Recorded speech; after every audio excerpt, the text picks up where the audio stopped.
because we have forgotten we belong to each other. One love, one heart, one destiny. We are one humanity. Be the reason someone smiles today. Be the reason someone feels loved. And believe in the goodness in people. We're all equal because we are different. We are one humanity. We are one humanity. One God, many faces. One family, many races. One truth, many traces. One humanity. One heart, many graces. One life, many places. One world, many spaces. One humanity. We are one humanity. We are one humanity. We are one humanity. We are one.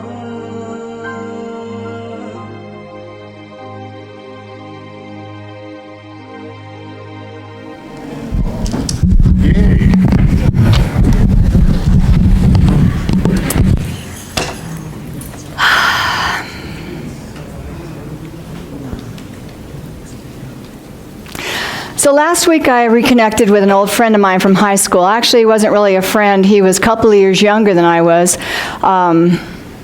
But, you know, and back then, 2 years may as well have been 10 years. You know, you just didn't, no. So anyway, but it was fun reconnecting because we have a lot of the same memories. And so we had real fun talking about people, places, and things that happened in high school. And then he told me something that really shocked the heck out of me. He said, "I always admired the way you walked around school like you owned the place." And you look like nothing ever bothered you. He said, "Are you still that same girl?" So that really choked me up. So I took that in with me that night, and I thought, am I still that same girl? So I did kind of like a real quick timeline regression on myself, and because I kind of knew the time frame that all this was happening, and I located the event and my female classmate that started me on that path of whatever it was that I was showing to him and apparently others. So in our school, the graduating 8th grade girls, because we didn't have boy cheerleaders back then, you know, back in the dark ages, and we had the opportunity as graduating 8th graders to try out alongside the high school girls for any open cheerleader slots. So this had been my dream for as long as I can remember, because my sister was a cheerleader. She was 8 years older than I was. My brother was 7 years older. They were overachievers, in my opinion. So my brother was an all-star athlete. He was tops in everything. My sister was tops in music. She was a brilliant pianist. She was also a beautiful cheerleader, and for as long as I remember, I wanted to be just like her. She was my big sissy.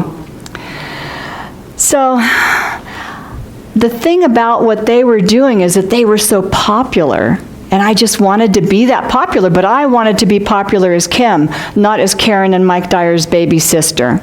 Because up until that point, up until high school, that's exactly what I was, Karen and Mike Dyer's baby sister. So I signed up for cheerleader tryouts. I was so jazzed. I learned the cheers, the moves, the chants, all the yells, just like they did in high school. Because I'd actually, all this time I had been watching my sister. She was also showing me the cheers because that would give her a practice partner, and we just had a good time. About a week before tryouts, I learned that we would be trying out in front of the entire student body. Wow. Yeah. Okay, so that was less than 400 people in my high school, but the point was that was a huge audience for me. So I immediately got stomach pains. I was nauseated, I was sick to my stomach, I'm sure I had a fever. My mom took my temperature 98.6.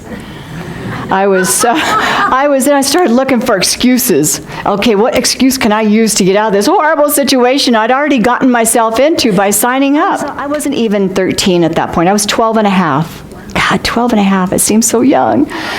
And I just knew if I screwed up and flopped out there, that my life as I knew it would be over. Okay, you know how it is when you're 12. It would be totally over at that age. So with encouragement from my family, mom and dad, my brothers and my sister, I went ahead and tried out. But I was still terrified. Then the day came, tryouts. I really don't know how I got through it, because even today I get stage fright. I'm sitting back there going, so I'm still trying to, I don't know, I've carried this with me, but we were all waiting in the wings. We were all waiting in the wings for them to call our name. You know, I was watching some of the girls. I think they started with the high school girls, because everybody had to retry out every year. So they started with the high school girls, and I watched, and some of them were just completely amazing, and others not so much. And so I kept thinking, okay, I've got a little bit of a shot here.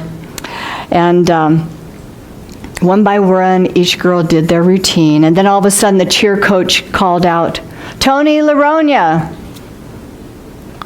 So this doesn't mean anything to you now, but let me tell you, she played a huge part in my becoming anything. So Tony LaRonia was my hero in high school. She was a couple of years older than me, so she probably didn't even know I existed, you know, being younger. Tony LaRonia was tall. She was, of course, she was probably like 5'9", but for me at that time, she was tall. She was always stood erect. She was powerful. She was fierce. Okay, maybe a little mean at the time, but we all had to be a little bit mean. And I just wanted to be her. She was just amazing. I used to watch this woman, well, girl at the time, just watch her walk because she was just so filled with confidence. But she had what I call the Tony LaRonia power walk. When that coach called her name, she didn't even hesitate. And I was enamored. I was totally transfixed. I thought, oh my God, she's so confident she's going to win. I just know she's going to win. So I didn't even watch her. I didn't watch her routine because I was next. I knew I was next. And I was going through my mind, okay, I've got one shot to do this. You know how it is. Everything's so drastic when you're 12 and a half years old. I've got one shot. I've really got to make it count if I wanted to become a Ray District High School cheerleader. Then I had an epiphany. For several years, I had taken and performed tap, ballet, and the one thing that hit me in this moment, I had several years of acrobatics. That was my magic bullet right there. So, what do? I heard my name called, and I did the only thing I could do. I threw my shoulders back, turned around, walked on stage, just like Tony LaRonia. I felt so good. At that moment, I was a Ray District High School cheerleader. I knew it beyond a shadow of a doubt at that moment. I was so clear with that. And I wish I could say I never doubted myself again. But that wouldn't be true. In fact, I doubt myself almost every single day of my life. But the most important things that trying out for that cheerleader position was that I knew I had the power to control my fear. Even then, I was aware of it. You know, it's okay to feel the fear, but do it anyway. That fear kind of gives you that adrenaline rush, and you know you can do it. It's just, that moment of paralyzing fear, and then you do it, and everything's fine. And the other one is that when I was really clear about what I wanted, it allowed other information to come in, like the power walk, the Tony LaRonia power walk. And the universe is up there going, doofus, you're an acrobat, use some of that in your routine, and I hadn't been doing that. So it all happened in that moment while I was standing in the wings. So those lessons have been reinforced in me over and over through the years. Jumping into a man's career field in the Air Force in the 70s. Lying to get a job as a legal secretary, even because I knew I could do the job, but I needed that work as a second job to support my son and I. We were by ourselves. And then bartending, I did in Nashville, and no experience. I mean, I drank red wine and margaritas. That's all I knew how to do. But I learned really quick, and I had a great time doing that. But I needed that for my second and third jobs to help support my family as well. So on and on, but this really isn't about me and all my experiences, because, you know, over 60, almost 66 years, you tend to gain a lot of experience. And if you're paying attention, like I know a lot of you are, not that you're all over 66, but when you pay attention, you can learn those lessons and carry them with you, because they're there for you to learn. So this isn't about me, it's about sharing these stories with you to emphasize the importance of banishing doubt. I was listening to Tony Robbins. He's kind of my go-to motivational speaker. And he laid out the steps just exactly like I relayed to you in my opening story there. But I didn't do that consciously. I don't know what it was, but it did teach me valuable lessons that I want to share with you now. And we know that doubt usually centers around health, relationships, and money. Those are the three big... Flute playing too? No, okay. You get the cheerleading position. Oh, yes, I did get the cheerleading position. Oh, yeah, I did. I was cheerleader all 4 years. Oh, wow. Yeah. So,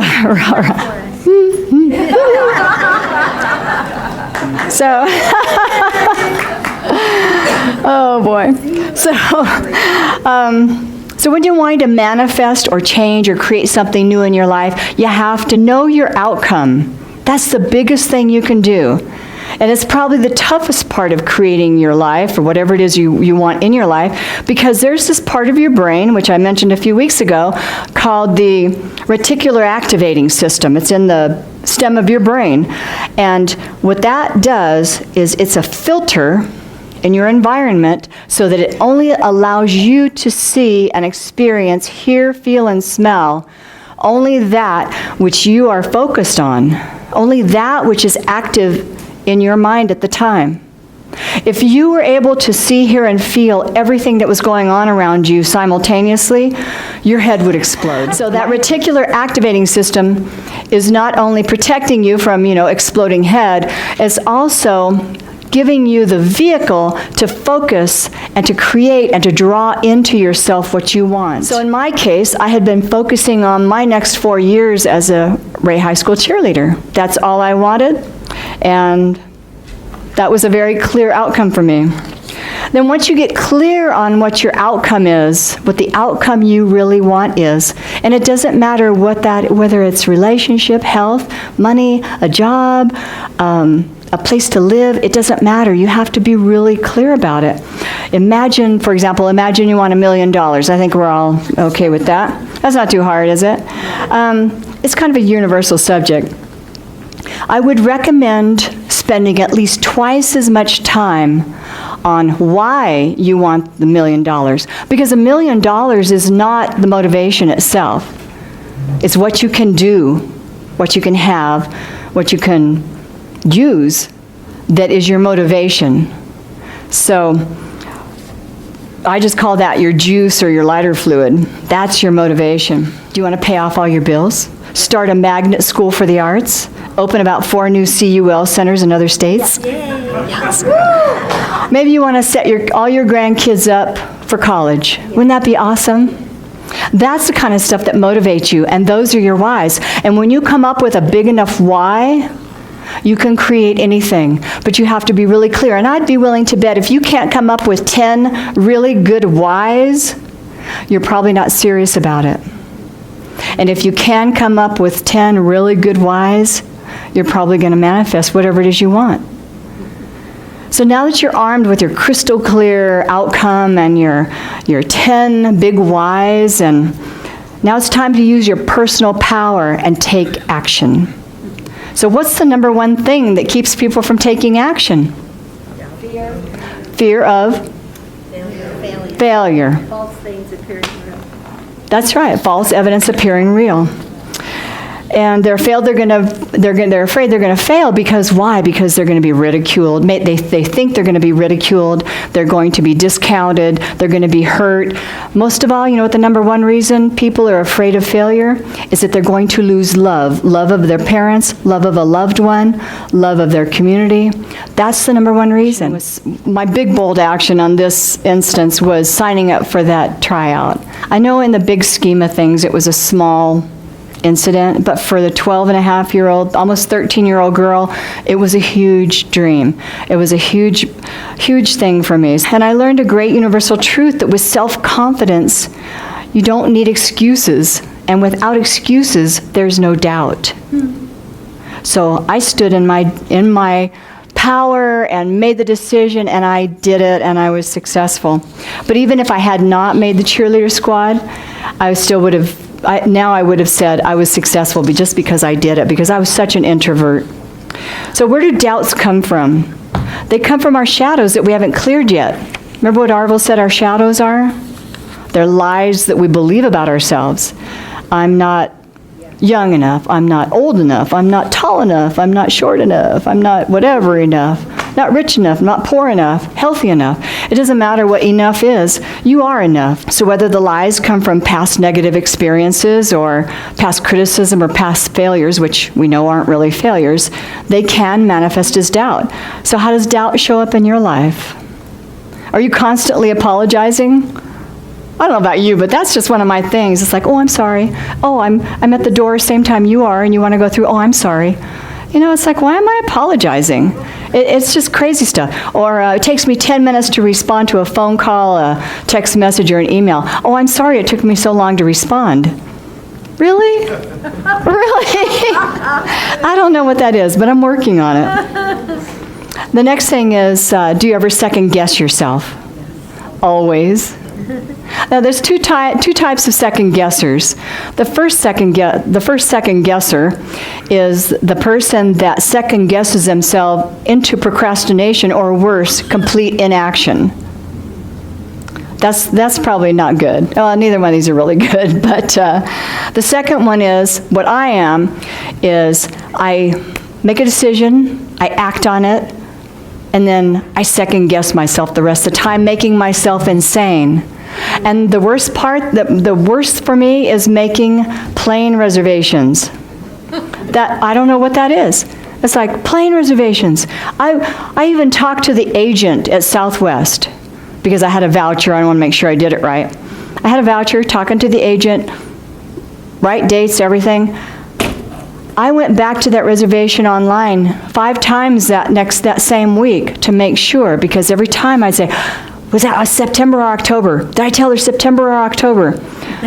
So I'm making this promise right here, right now, that I am not going to do that up until the time he gets on the plane.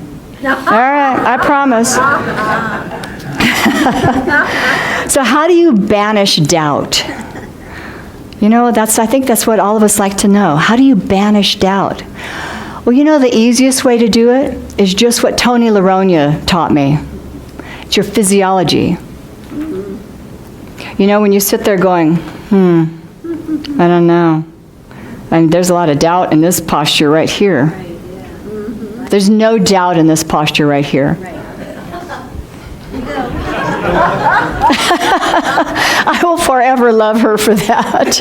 Oh, by the way, I did email her, and she said it was fine to use that message. I hadn't even communicated with her all these years. She said it was okay to let you guys know about that. I don't know. I haven't seen her. I don't know if she still walks like that, but I guess she's just, she's an amazing woman. So, anyway, so physiology is the number one quickest way to change to lose the doubt, to gain confidence. And you do it in your movement, your talk, your gestures, big gestures, confidence. There's a reason that people, when they win, go, "Yay!" Right? I mean, this is a sign of confidence, success, victory, whatever it is to you. This is a great feeling. Your brain doesn't know the difference whether you really won something or whether you just, or whether you're just in the pose. And the brain's going, oh, she must have won something, you know? It doesn't know. So why not fool it, play it, make it a little game. So one of my previous talks, Fake It Till You Make It, I made the case for acting as if. That's a big thing in psychology. It's a big thing in NLP, hypnotherapy. You want to act as if you're the richest person on earth. Act as if you're the most confident person in here. Obviously, I am. Throw your shoulders back, hold your head up high, and put your chest up and say, yes, I got this. And it doesn't matter what that is, you know, it's just the way of tricking your brain, and then it will start. The thing about all that is, the mind is such an incredible thing. The thing about doing this and being excited about something and really being on board with it is that your reticular activating system now thinks, holy crap, I got to start looking for all those things that support this movement. I got to start bringing all that good stuff that this person thinks they already have. So what a great system. This is something the Creator has given us. I mean, this is for us to use. And the more we know about our body, the more we know about creation, about God and Allah, everybody else that was involved in our coming here, the more we get to know ourselves, the more we can trick our brains. So another way to banish doubt is commit to something. When you commit to something, the universe will deliver. Maybe you're committed to your health. Maybe you say, I'd really like to lose some weight. I'd really like to get back in shape. That means nothing. You say, I want to walk 5 miles by this time next year. Okay? Now that's something the universe can hang on to, and it will go to the ends of the earth and back to get you what you believe you already have. Next, stop comparing yourself to other people. The universe isn't comparing itself, isn't comparing you to anything. You came here from the light to be your individual light to shine to the world. It doesn't need two of you. So there's nothing to compare yourself to. If you want to compare yourself to somebody, compare yourself to the person you were yesterday. And then make a commitment to become a better person today. Then stop asking for validation from other people.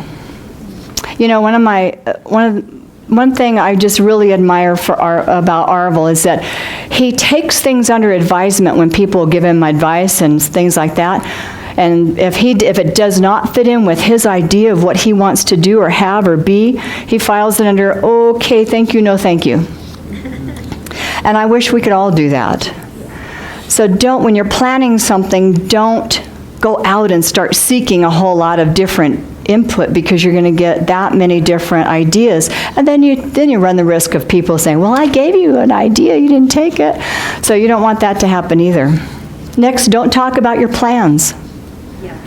Do not talk about your plans unless you're planning a great big meditation thing over in the activity park, and then you got to talk about your plans.